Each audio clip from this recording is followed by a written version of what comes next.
السلام علیکم دوستانو، نن تاسو سره یو داسې واقعیا یو داسې ویډیو شریکوم چې یو لیور چې هغه زرګرو هغه خپل ورندار سره داسې کوم کار وکړو چې هغوی ته ډیر لوی سبق ورکړو، ځکه چې د ورندار خاوند یعنی د دې سړي خپل رور چې کله مړ شو نو بیا د مرګ نه پس دغسې کار ورسره وکړو. ویډیو تر اخره وګورئ قدرمنو. واقعه داسې ده چې د دغه ښځې چې کله خاوند مړ شو، یعنی د دې سړي چې دا رور یې زرګرو او دغه خپل رور یې کله مړ شو نو ورندار یې کونډه پاتې شوه. د دوی په کور کې د خرچ خوراک هېڅ څه هم نه و. نو په دغه دوران کې د ښځې سره یو هار یو لاکټ چې ورته وایي هغه او هغه یې د خپل زوی ته ورکو چې دا هار یوسه او خپل تره ته دې ورکړه چې دا خرڅ کړي، ځکه چې تره یې زرګرو. کله چې د زوی دغه هار راواخیستو خپل تره ته یې راوړو، نو ترې چې دا هار وکتلو هېڅ یې هم ونه ویل او خپل دغه وراره ته یې وویل چې نن سبا خو د داسې هار یا د داسې کاڼو یا د زمرودو بازار چې کوم دی هغه ډېر زیات کمزوری دی، ته داسې وکړه چې دا څه وخت پس راوړه او بیا به یې خرڅ کړو. خو ته دا هم وکړه چې سر د سبا نه زما دوکان ته راځه، ته به ما سره کار کوې، په دې هر څه باندې به هم پوه شي، څه وخت پس به د خدای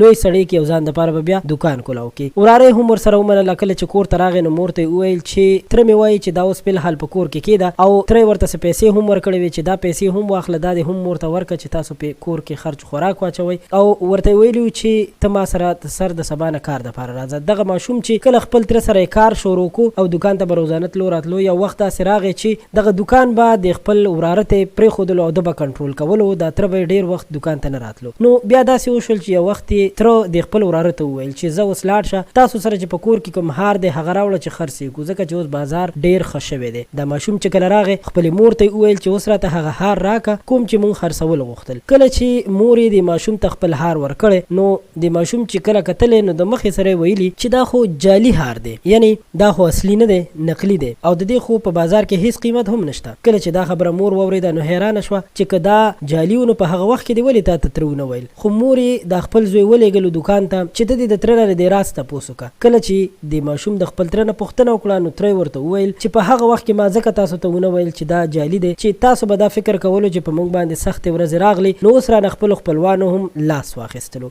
نو د دې دپاره ما دا موقع ورکړله چې هر څه په خپله ثابت شي. درنو دوستانو، د دې ویډیو مقصد مو دا دی چې ځینې وخت غلط فهمانې رشتې داسې خرابوي لکه دا واقعي ژوندی مثال دی. همدغسې له نورو ښکلي ویډیوګانو معلوماتو لپاره زموږ چینل سبسکرایب کړئ. وخت په وخت به تاسو له همدغسې ښکلي معلوماتو، ویډیوګانو او تازه خبرونو نه خبر ساتل کیږئ.